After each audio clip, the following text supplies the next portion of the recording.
Здравейте на всички!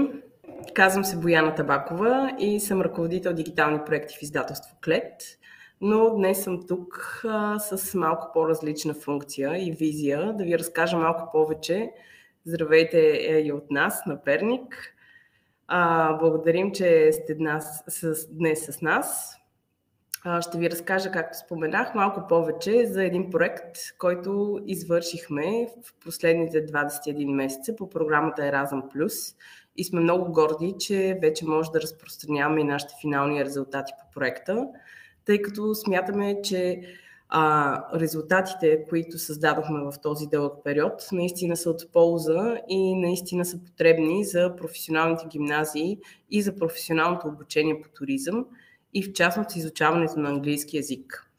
Това е и центърът на нашия проект, който е наречен ProTourism, съкратено, но цялата абревиатура и име е доста по-дълга, но в тази абревиатура всъщност се основава и цялата логика и смисъл на проекта.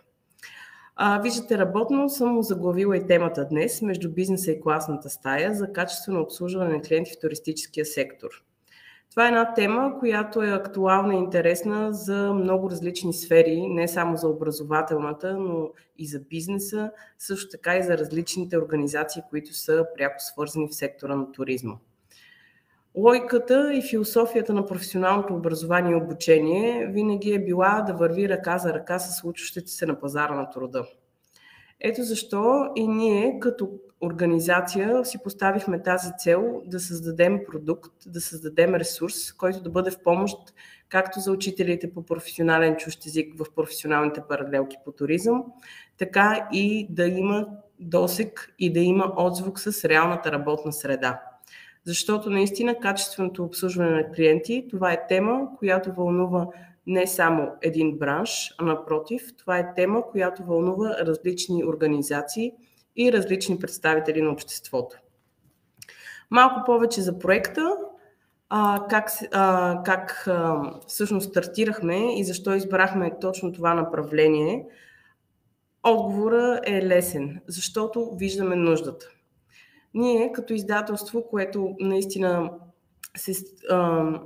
се стремим да подкрепяме всеки един учител, ученик и всеки един, който иска да бъде докоснат до образованието по каквато и да е форма, сложихме усилията си в тази посока. Проектът е, естествено, както споменах, реализиран по програмата Erasmus, което е чудесен ресурс, чудесен инструмент, чудесна функция, с която можем всъщност да се докоснем до практики от различни страни. Това беше всъщност и целта на нашето партньорство. Да не поставяме само в една посока случващото се тук при нас, а всъщност да почерпим знания от различни страни, в които туристическия сектор и туристическия сегмент и професионалното образование са много добре застъпени и всъщност имат една обща визия, но в същото време и доста полезни практики и доста полезни съвети и различни начини на преподаване на професионален чужд език по професия. Ето защо всъщност и в проекта сме включени няколко организации. Тук виждате кои сме ние. В Клет България е координатор на проекта и всъщност ние, заедно с Асоциацията на училищата по туризъм и по ресторантьорство и хотелиерство в България, сме водещите организации в създаването и на крайният продукт. Изключително прекрасна работа с всеки един член, с всяка една организация, което със сигурност отвори и постави пред нас като партньори различни въпроси и казуси, които с удоволствие ние разследвахме, разгадавахме и всъщност намирахме тяхното решение. Заедно с Асоциацията на училищата по ресторантьорство и хотелиерство в България, наши партньори са и представителите от профил Клет Хърватска, Средно училище по туризъм град Целе, Словения, издателска къща Клет Белград, Сърбия и много асоциирани партньори. Тук виждате как умишлено сме засегнали точно определени райони, в които туризма и въобще професионалното образование по туризъм са основополагащи за цялата икономика. България е такава страна и наистина акцента в това направление е много важен. В целия процес всъщност избрахме подхода, който много лесно може да бъде определен и видян в някои от нашите страни, но най-вече в контекста. Стартирайки проекта при създаването на тези материали, които заедно с вас малко по-късно ще разгледаме, ще влезем, ще видите как можете да достъпите до тях. Както и колегите тук в чата са ни написали, разбира се, моля, задавайте въпросите си в чата. Аз ще отговоря на тях в края на нашето събиране с най-голямо удоволствие и разбира се, ако имате допълнителни въпроси, винаги можете да ни пишете в различните мрежи, за да можем да ви отговорим и да бъдем абсолютно акуратни и точни в отговора си. Да се върнем на контекста, защо всъщност си зададохме тази цел и защо всъщност решихме, че този проект ще бъде наистина успешен и наистина в помощ на всеки един, озовал се на всеки един, който се докосва до тези сфери. Първото и наистина доста важно е търсенето на умения в туристическия сектор в страните България, Хърватска, Сърбия и Словения.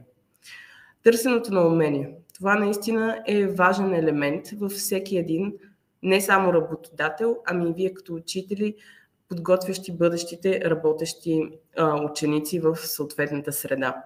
Уменията, които се отговарят на 21 век, уменията, които отговарят на различните професионални направления в туристическия сектор, уменията, които отговарят наистина на изграждането на един работещ индивид, който в същото време е комплексен, мислещ и има знанията. Има знанията, които са придобити още от училището, още от професионалното образование. Разбира се, тук като основна линия се явява и капацитетът на професионалните училища в областта на туризма. Как могат наистина да отговорят на тези умения? Могат ли те ефективно да го направят? И тук говорим не само за българската образователна среда, напротив, тук говорим за всички образователни среди, които са в партньорските страни. За образователните среди в Сърбия, в Словения, в Хърватска и при нас. Ето защо така поставена линията, всъщност сами доста високо си вдигнахме летвата, както се казва, но това се дължи най-вече на проучванията, които предварително направихме и сред тях се явява едно проучване, което част от вас съм сигурна, че имат информация за него, всъщност от СДФОП от 2020 година. На базата на това проучване излизат 3 ключови умения. 3 ключови компетентности, които младият професионалист трябва да има в своята вече работеща среда. Това са обслужването на клиенти, комуникацията и използването на английски език. Базирайки се на тези 3 ключови умения, всъщност ние си поставихме за цел да създадем материали, които да могат да отговарят и да направят тази връзка, този мост между работната среда и между училището. Този мост между учителя и ученика, този мост между ученика и бранша. Ето защо всъщност ние открихме няколко потребности, които естествено потребности винаги вървят с доза предизвикателства. Потребностите, които се откриват още в периода и които, за съжаление, със сигурност ще си продължат, но се радвам, че с тези резултати ние можем да спомогнем за тях и за предизвикателствата, пред които се явявате. Това от една страна са потребностите на самите учители, на вас, за по-ефективно преподаване на английски език. Знаем колко трудно може да бъдат достигнати до материали. Знаем колко трудно тези материали могат да бъдат актуални, могат да бъдат акуратни с реално случващата се среда. Знаем всъщност колко голяма и необятна е сферата на туризма. Това го установихме и в процеса на създаване на материали, тъй като видяхме как в различните страни се поставят акценти на различни нива и на различни сфери. От друга страна, знаем какви са и предизвикателствата и потребностите на работодателите.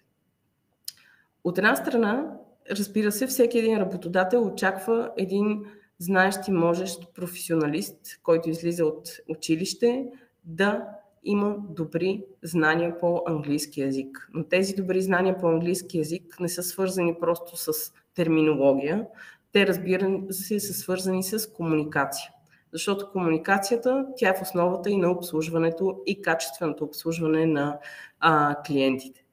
Ето защо сред работодателите могат да се отчитат точно тези потребности. Знания по английски език, обслужване на клиенти и комуникация от страна на завършилите. Това е очакването. И не на последно място, разбира се, това са и самите ученици. Знаем колко са дигитални те днес. Знаем колко бързо всъщност вниманието им се акцентира в нещо друго. Знаем колко е важно да можем да ги мотивираме, да им запазим интереса. Ето защо използвахме като инструмент при създаването на тези дигитални материали точно образователни среди, електронни ресурси и точно тази дигитална мисъл на съвременния ученик. Учениците от своя страна наистина търсят едно интерактивно и ангажиращо преподаване. Тези три потребности и предизвикателства всъщност и са трите участващи групи в проекта, в създаването на педагогическите материали по протуризъм. Учителите, вие по професионален чужд език, работодателите и самите ученици. Какво всъщност си поставихме като цел и се надявам и съм сигурна, че и вие също ще видите и ще се убедите в това. Всъщност това е подобряването на качеството на обучението по английски език като професионален чужд език. Знаем, че в българската среда последните 2 години се поставят акцент върху изучаването на английски език като професионален. В останалите страни тази практика е същата, но по малко по-различен начин са представени в отделните партньорски страни. Акцентът тук, както споменах и по-рано, е туризъм. Защо? Защото наистина е важно и целта ни, която смятам, както казах, че сме изпълнили, е да създадем едни надежни, подходящи за пазара на труда педагогически материали, които да бъдат ефективни.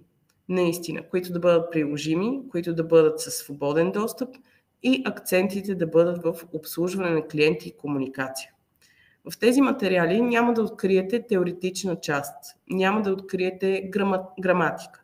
Тези материали наистина са насочени за практиката. Затова и техният акцент тук е насочен към преподаване на практично знание, на практичен английски език. И разбира се, за да могат всъщност да бъдат такива по своята същност, ние поканихме и активно участие взеха работодатели, браншови организации и разбира се различни преподаватели от различните страни. Тук всъщност какво представляват и какъв е крайният резултат? Най-интересното и съм развълнувана да ви разкажа за него. Резултатът всъщност е в 2 направления. От една страна имаме дигиталните педагогически материали, които се намират в електронно-образователната среда EASY, а от друга имаме ръководство за учителя. Сега заедно с вас ще разгледаме малко по-детайлно всеки един елемент и ще се запознаете вече и с логиката и структурата на всичко, което до този момент е създадено и което, пак повтаряме, с отворен достъп. Всъщност, едно от най-важните неща, които можем да отбележим тук, е нивото на език. За нас беше предизвикателство в началото на проекта да установим между партньорските страни кое е най-правилното използване и кое трябва да бъде нивото на език за преподаване на английски език, следователно и на това ниво да бъдат създадени педагогическите материали. Тъй като, разбира се, всяка една образователна система има своите специфики, но все пак има обща линия. Ето защо всички партньорски държави се спряхме на базата на своите държавно-образователни стандарти, които са заложени в конкретната професия, се спряхме на ниво B1 от Европейската езикова рамка. Разбира се, ниво B1 е насочено, тук сме изписали последните 2 учебни години от професионалното образование. При нас в образователната система знаем, че професионалният език се изучава в 11 и 12 клас, но да речем, за пример, ако ви дам Сърбия, там всъщност по по-различен начин са разделени класовете и образователната система. Ето защо така общо сме акцентирали. Разбира се, хубавото и логиката тук е, че това е само насока. Разбира се, че е насока. Всеки един преподавател, всеки един желаещ да използва материалите, тъй като, разбира се, вече имаме и от различни браншови организации, дори хотели, дори различни туристически направления, които искат просто да ги използват със своите служители, които вече работят. Така че тук това е ориентировачно. Последните 2 години от професионалното образование за ученици и учители, това е ориентир, който естествено в зависимост от, вие знаете, нивото на учениците, в зависимост от начина, по който използвате материалите, това е свободата. Това е избора, който всеки един има. Но нивото, на което са създадени, както споменах, това е B1 от Европейската езикова рамка. Всъщност самото съдържание. Какво представлява съдържанието на проекта ProTourism? От една страна намекнах така, че проектът е изграден и материалите са изцяло дигитални и са изградени в дигитално-образователната среда EASY. Какво представлява EASY? Всъщност, EASY, сами заедно ще влезем в средата и ще разгледаме. EASY е дигитална образователна среда, която ни позволява да използваме материалите от всяко едно място, от което ние искаме. От една страна, това е, да речем, можем да ги използваме онлайн или офлайн. От друга страна, може да ги използваме на преносимия си компютър, на телефона си или от която дистанция и точка пожелаем.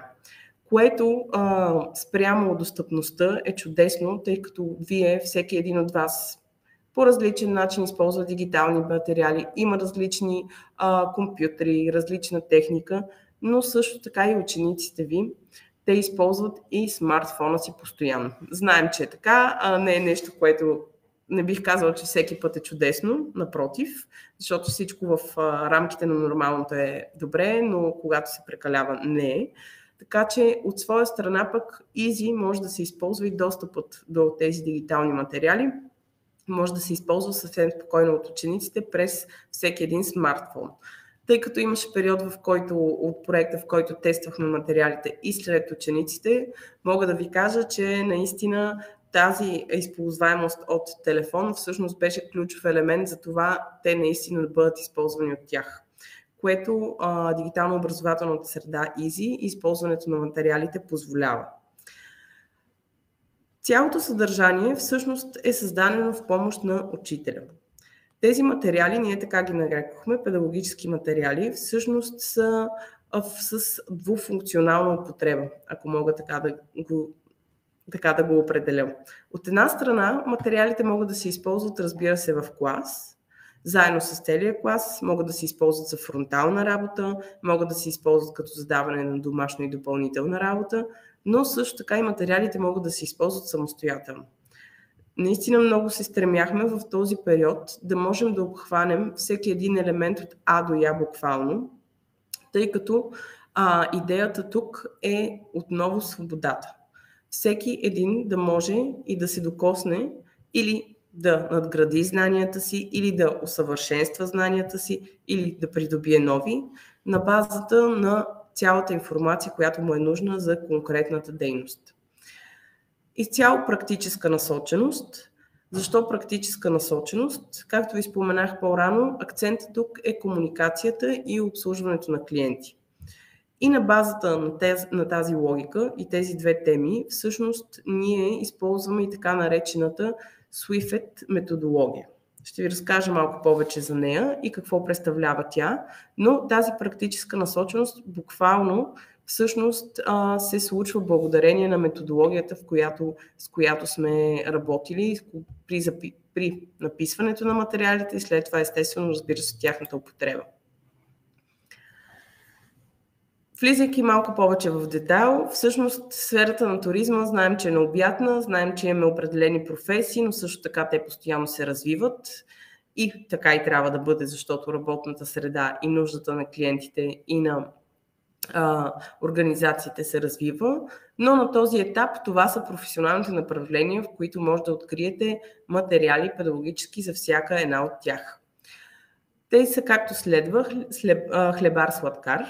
готвач, кетеринг, барман-сервитьор, аниматор, рецепционист, администратор в хотел, туристически агент, екскурзовод. Виждате, че някои от тях със сигурност ви правят впечатление, че две направления са събрани в едно. Това, разбира се дължи на логиката и че проектът е международен и всъщност на базата на използването, защото тук имаше разминаване, да речем, с колегите ни от Хърватска, в изучаването на различни професионални направления, ние умишлено всъщност направихме тази синхрон. Във всяка една тема, независимо, че включва две професии, вие ще намерите информация и за двете професии. Но тъй като някои от тях се различават по своята същност в преподаване в различните страни, ние решихме, че е по-логично и по-използваемо за всеки един от нас и от вас да бъдат обединени.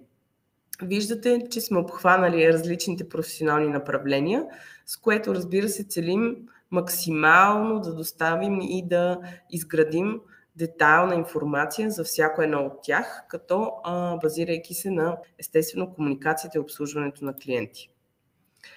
Структурата на съдържанието. Съдържанието на базата на направленията, професиите, всъщност е разделено на 8 раздела. Всяка една професия обхваща отделен раздел, като всяка един раздел включва в себе си отделни тематични единици.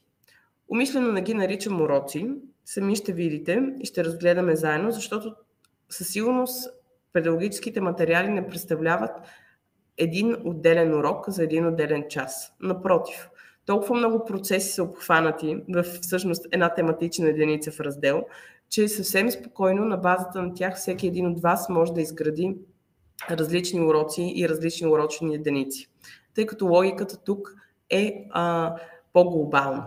Ето защо всъщност тези 8 раздела общо включват 40 тематични единици и над 120 диалога. Разбира се, тук е много трудно да се визуализира едно дигитално издание, колко всъщност би се равнявало на печатно, но тъй като през различните етапи сме вписвали тази информация, изданието се равнява на над 190 страници печатни, като наистина обема е доста голям, но логиката тук е всяко една професия да има своята информация, да има своите акценти, защото всичко, което е написано в съдържанието е съобразено на 100% с професионалното направление, за което е. Споменах ви за методологията, на която е написано самото съдържание. Сега ще ви разкажа малко повече за нея, защото тук отново акцентирам, педагогическите материали са насочени към комуникация. Ето защо тук говорим за практичност, ето тук говорим и за липсата на, да речем, граматика, определен тип терминология и така нататък, защото тук центъра всъщност е методологията е изградена на Швейцарския федерален институт за професионално образование и обучение. Каква е всъщност нейната логика? Логиката тук е, че първото нещо, което всъщност постави акцент, това е идентифицирането на конкретно професионални ситуации. Веднъж, като сме направили и сме идентифицирали тази ситуация, на базата на нея ние всъщност изграждаме и новите знания. Изграждаме и този очакван резултат, изграждаме и вадим най-важното, което всеки един трябва да знае в конкретната ситуация. Следователно, най-използвана терминология, практическа насоченост, съвети, също така всичкото, цялата ситуация е представена на база диалог. В педагогическите материали ще откриете безброй много диалози, наистина. В всяка една урочна единица, тематична единица, ще намерите по 3 диалога, всеки един от тях е озвучен, ще намерите допълнителни материали към тях, най-важната лексика, извадена от диалозите. Самите диалози, те са център, те представят сюжет, те представят конкретен процес в професионалната ситуация на даден специалист. Ето защо всъщност използването на тази методология е първото съгласувано използване от всички страни партньори и по този начин всъщност ние поставяме акцент в тези материали отново на практичността. Центъра е диалогът и след това на базата на диалогът на тези ежедневни ситуации се изграждат и всички останали нови знания, упражнения и всички терминологии, които са включени в тях. Всъщност, ето тук може да видите малко повече информация и за самите диалози, каква е логиката от тях. Тук много работихме и акцентирахме от това да комуникираме с работодателите, с различните браншови организации. Защото идеята на целия проект наистина е да върви ръка за ръка с случващото се днес. Тъй като темите наистина да бъдат пряко свързани с общуването между различните специалисти и не само, между общуването с клиентите. Тъй като смятам, че наистина качественото обслужване на клиенти всъщност започва не само с директната комуникация с тях, ами качественото обслужване на клиенти се отразява и показва всъщност и добрата комуникация вътре в самата организация. Ето защо поставихме и структурата на съдържанието по този начин, като разгледахме първо и представихме комуникацията вътре в самата организация. Например, кухня за хлебар, сладкар, например в сектора барман, сервитьор и така нататък, но всеки един раздел за всяка една професия започва вътре с комуникация в самата организация и институция. Тъй като, пак казвам, смятаме, че е много важно и много ценно и ако имаме добра комуникация вътре в самата организация, то следователно ще имаме и качествено обслужване на клиентите извън нея. По този начин, всъщност, чрез диалозите представяме основни знания и умения. Разговаряме за процеси, даваме информация за различните стъпки и, разбира се, най-ценното, едно от най-ценните неща, но представяме най-често срещаните проблеми и техните решения. Тоест в една секция, която да речем се нарича Golden Rules, това е рубрика, в нея може да откриете наистина точни съвети, които естествено са насочени към ученици и към учители, всеки използващ, точни съвети за конкретната ситуация, как могат да използват езика в нея. Следователно, фрази, следователно различни направления и по този начин всъщност ние сме извадили в акцент точно това. Златните правила, най-използваните термини и най-използваните, следователно базирани на най-често срещаните проблеми и техните решения. Тук ще ви дам малко информация за самото ръководство, тъй като допълнително ще намерите няколко странички в Изи, в изданието ProTourism, в които са насочени към учителя. Тези странички, разбира се, те съдържат полезни съвети, разбира се, инструкции как да използвате различните рубрики, какво може да намерите в отделните модули и идеи за упражнения и допълнителни стратегии за преподаване. Разбира се, ръководството не е обхватно, защото знаем, това са всъщност 2 години, в които няма как да се събере всичко в няколко страници, напротив, но смятаме, че благодарение на ръководството може да бъде полезно за вас, буквално да откриете своите идеи или просто да ви помогнем в това да организирате по даден начин часа си, използвайки съдържанието ProTourism в дигитално-образователната среда Изи. Всъщност, тук малко гръмко, но елементи на иновация. Истината е, че това наистина са първите дигитални педагогически материали, които са насочени към обслужване на клиенти и комуникация по-английски език в съответните партньорски страни. Те изцяло са съобразени с образователната система на всяка една страна и тук наистина представяме съвременни стратегии и инструменти и даваме информация за случващото се на практика. Извинете. Случващото се на практика.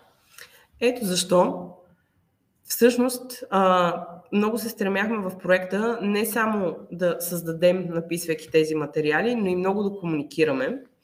Имаше различни дейности, които са свързани с комуникацията, но част от тях обхващаха следните процеси. Всъщност, от една страна, се стремим да подобрим професионалните и дигитални компетенции на учителите по чужд език, но разбира се и на учениците. Най-важното – подобряване на езиковите компетенции. Това е нещо, с което смятаме, че материалите ProTourism наистина ще ви бъдат от помощ и наистина ще можете да си ги използвате свободно. И разбира се, подобряване на уменията на самите учащи. Защото тук комуникацията и обслужването на клиенти, това е тема, която постоянно, сигурна съм, вие говорите с вашите ученици и работите по тези теми, но това е тема, която винаги седи пред нас. Ето и в момента ние си комуникираме активно и наистина е важно да можем да им дадем това знание, да могат свободно да комуникират на английски език в своите професии.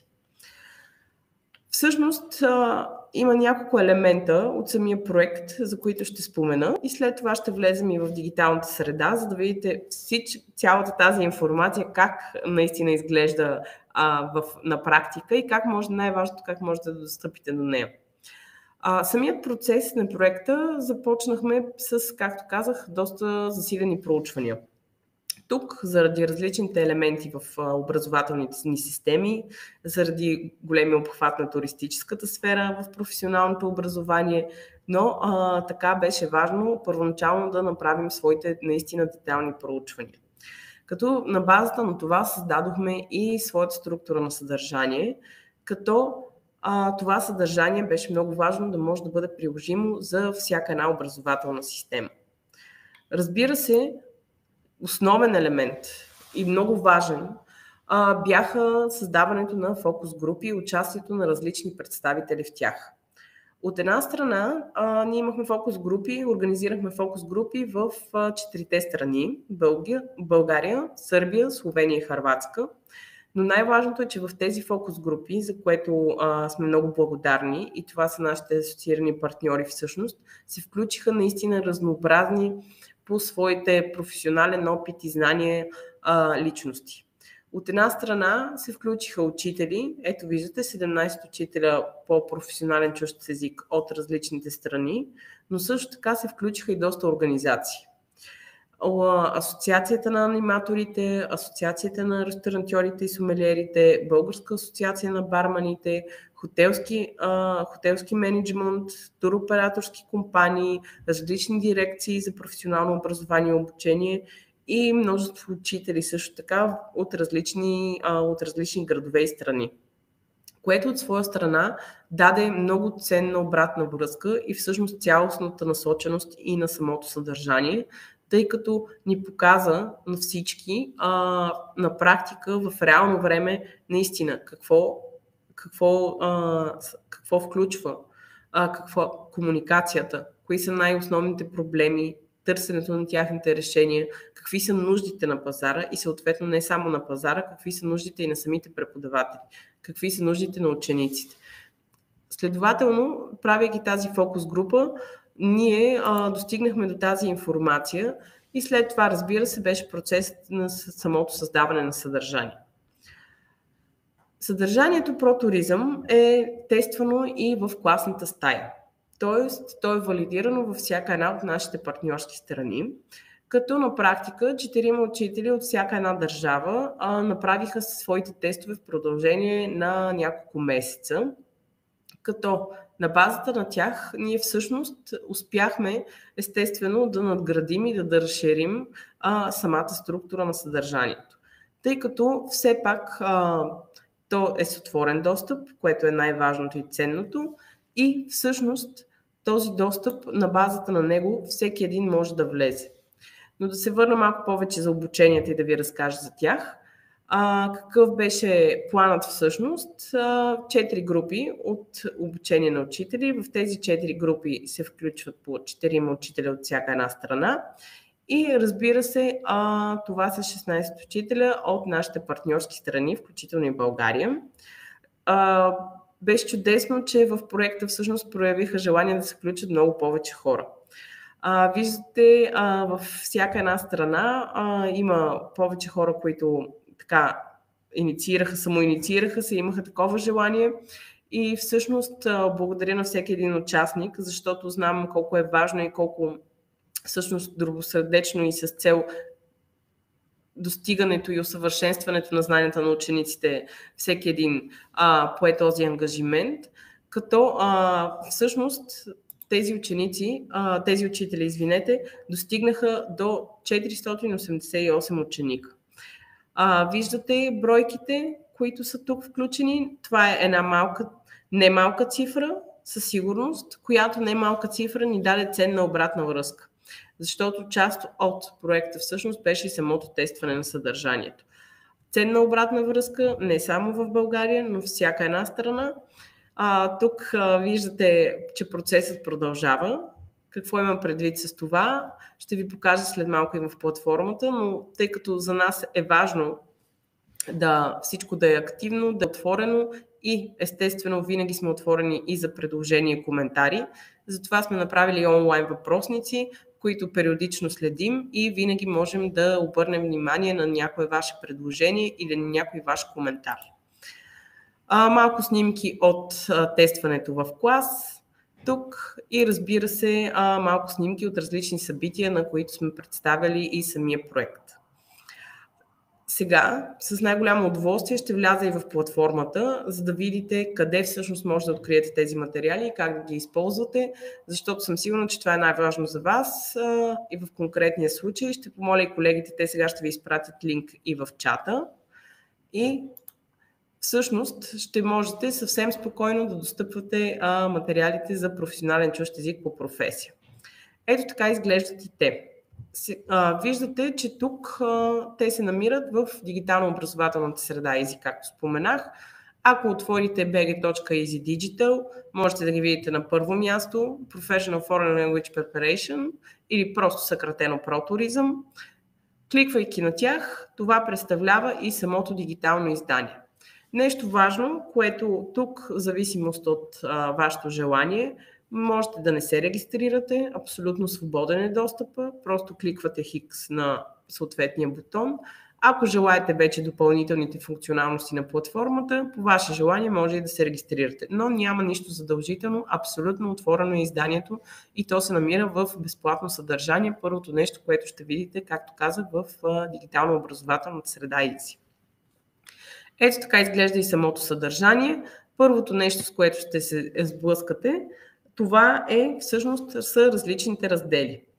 Ето тук всъщност създадохме един допълнителен раздел, който се нарича кандидатстване за работа. Този допълнителен раздел, умишлено, това беше нещо допълнително, което установихме, че би било полезно за вас и за вашите ученици. Всъщност това е информация много ценна за процеса преди всъщност самото постъпване на работа.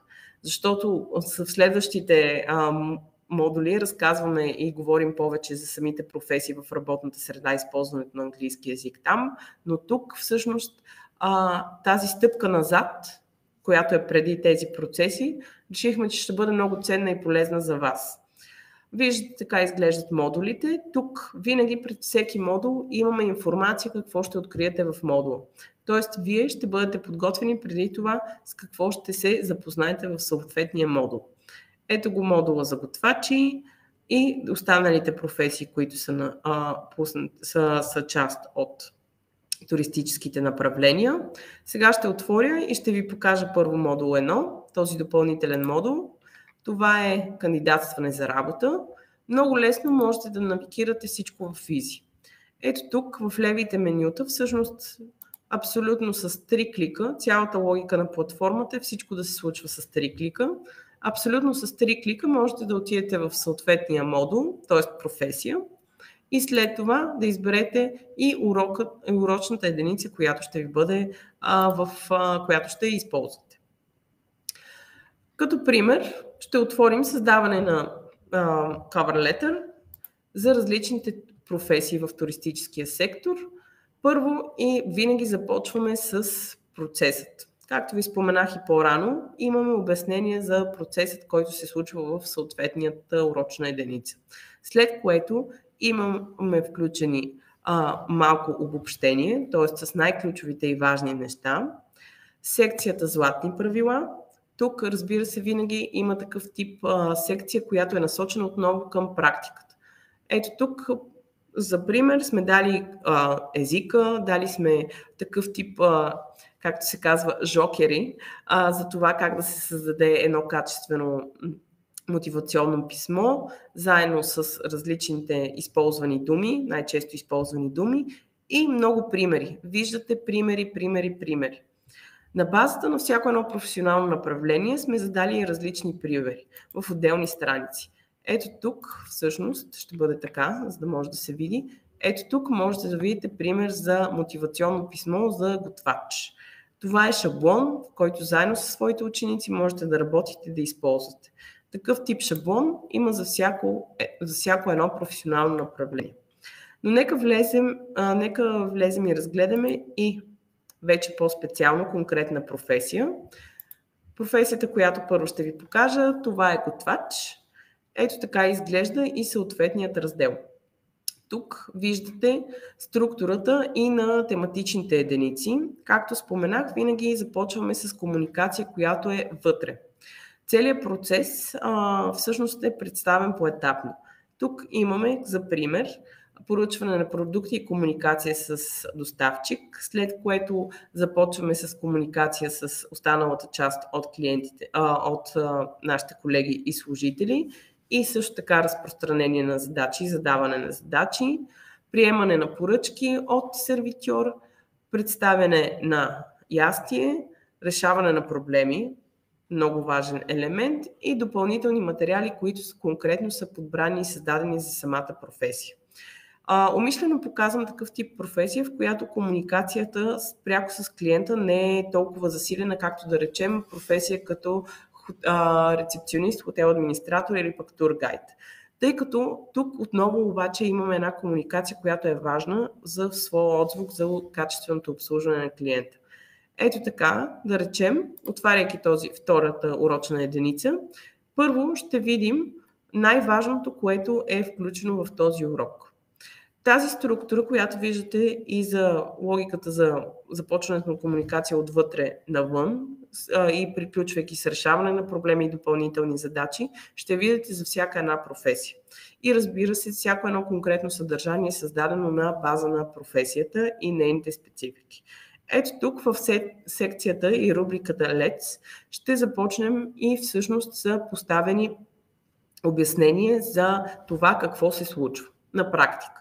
Тук това пояснение всъщност е буквално всяка една стъпка. На базата на него можем да открием и най-използваните думи, най-използваната лексика, която трябва съответно ученика да усвои и веднага след това всъщност допълнителни дигитални задачи, които са свързани с конкретното направление или с конкретния процес. Ето тук в момента аз няма да решавам задачата, но ето имаме едно дърво, структура, която всеки един ученик или учител, или който използва съдържанието, на базата на усвоеното знание преди това, трябва да може да реши тази дигитална задача. Също така има множество задачи, сега няма да можем да влезем в детайл в тях, които са от различен тип. Да речем попълване, избор от празно меню, създаване на проекти и така нататък, с които целим естествено всички нови знания да бъдат буквално тествани още при употребата на самите педагогически материали.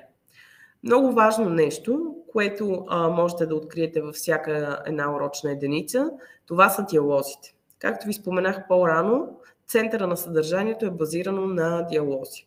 Към всеки един диалог ще чуете автентично аудиозапис, който аудиозапис е както споменах, към всеки един диалог. Тук разбира се, аудиозаписите могат да бъдат използвани като warm-up упражнения, могат да бъдат използвани по най-различен начин, в зависимост от логиката и вашата структура, която сте подбрали, но и самия диалог. Виждате отново, подчертани са новите думи, новите знания. Този диалог е базиран на конкретния процес, който се разглежда и разбира се, диалога в случая представя дадена ситуация вътре в самата кухня буквално. Отново множество дигитални упражнения, които са свързани с самото ново знание, и платформата ни дава винаги обратна връзка. Сега в случая аз буквално кликвам, но ето виждам, че не съм се справила, имам жокер и веднага мога да видя всъщност обратната връзка, кое е правилно и кое не е. Затова също така Easy е страхотен инструмент за самоподготовка. Много важна секция, която е и рубрика, ако трябва да използвам точния термин, много важна рубрика, освен диалозите и обяснението на различните процеси, е Language at Work. Това са най-използваните думи и фрази. Умишлено от практическата насоченост на диалога сме използвали такъв тип секция, която да извади рубрика, която да извади наистина най-използваните думи и фрази с цел да акцентираме на тях, да бъдат усвоени и естествено, разбира се, след това виждате много упражнения, с които всъщност да затвърдим знанията си. Това са фрази буквално от практиката наистина. Буквално от работната среда и случващото се в нея. Много упражнения отново, да речем, ето това е reading, упражнение, което е свързано с reading, нещо ценно и важно. Освен, че тук имаме зададени въпроси, които естествено могат да бъдат разигравани по различен начин. Дали за дискусия в клас, дали могат да бъдат зададени, да бъдат решени в къщи, написани. Но много важно нещо, имаме и key answer на всяка една задача, която е допълнително свързана по този начин. Тъй като все пак това са материали, които могат да бъдат използвани самостоятелно и заедно в клас, само с един клик ние всъщност виждаме и правилните отговори на зададените въпроси. Отново много диалози и също една страхотна секция според мен, съвети. Какво да правим и какво да направим. Тук отново имаме такъв тип жокер, разговорно казано, за дадената ситуация, как всъщност, за какво трябва да внимаваме и как всъщност трябва да подходим. Ето тук, примерно, да речем, това е съвет за как да избегнем подготовката на грешна поръчка, или пък да речем за броя на сервиранията, на броя на ястията, които трябва да бъдат сервирани. И тук ето имаме един такъв жокер, което отново е свързан с нещо от практиката. Различни упражнения, които са свързани и с writing, не само и в посока писане отново. И нещо много интересно, което ще откриете, това са проекти и също така наречени ролеви игри. Различни игри, предложения за игри, които могат да се случат в клас, могат да бъдат разделени учениците на различни групи. И ето тук всъщност вие заедно с тази информация, която имате, съвсем спокойно можете да разиграете дадена ситуация или даден диалог с своите ученици. Различни сценарии отново за ролплей, за решаване на проблеми. Много важен момент, както вече споменах. Отново допълнителни материали и задачи, които са свързани с тази част. И разбира се, такива неща можете да видите, такъв тип таскове и такъв тип рубрики можете да видите в всяко едно професионално направление, всяка една професия. И смятам, че сами се убедихте, че умишлено не казваме урок, защото тези материали могат да бъдат използвани в много уроци, на базата на това, което се учи във вашите часове. Само последно ще ви представя, отново ще погледнем в тази урочна тематична единица и допълнителните материали, които са конкретно създадени за професията готвач. Ето тук имаме работа с рецепти. Това е пример как наистина всяка една професия сме се постарали най-важното, което е свързано и до някаква степен вече и с изпитите, но най-важното, което трябва да бъде допълнително усвоено, освен диалозите, да дадем и такава информация. И ето тук можете да видите работа с рецепти, Language at Work, това е от практиката, това са съкращения на различните абревиатурите на различните рецепти и различната информация, която включва, задачи за превод, много задачи за превод, отново информация, която се е включена в пак Тук имам в конкретния случай подправки, как се назовават. И разбира се, виждате много неща. Отново елемента с жокера, с практическата насоченост. Тук можете да се открие, въпреки че в случая конкретно подаваме информация за нова лексика, но винаги можете да намерите този елемент с практическото. И разбира се, много глаголи, които са включени тук отново и различни методи. Виждате колко много съдържание и допълнителни материали са изброени. Сега аз ще приключа своето представяне тук. Благодаря за обратната връзка, за поздравленията, които виждам. Искрено ги оценяваме, защото смятаме, че наистина ще бъдат във ваша помощ и сме изпълнили заложените си цели и това е ресурс, който сме създали с много любов и с много отношение и съм сигурна, че това нещо ще бъде полезно и за вас и ще го оцените и се радвам, че го оценявате. Нещо, което бих също така споменала, в края на тези ресурси можете да видите отделен раздел, който е с въпросници. Ако желаете да ни оставите и там коментар или насоки, също така много ще се радваме, тъй като за нас наистина комуникацията, не само в проекта, обслужване на клиенти и комуникация, а и комуникацията между нас и вас и всички в тази сфера е много важна. Така че благодаря ви още веднъж. Оставаме на разположение. Надявам се, че ви беше интересно и полезно. Както казах, оставаме на разположение, ако имате още въпроси след нашата среща. Пожелавам ви една спокойна вечер и благодаря още веднъж. Всичко добро от нас. Хубава вечер.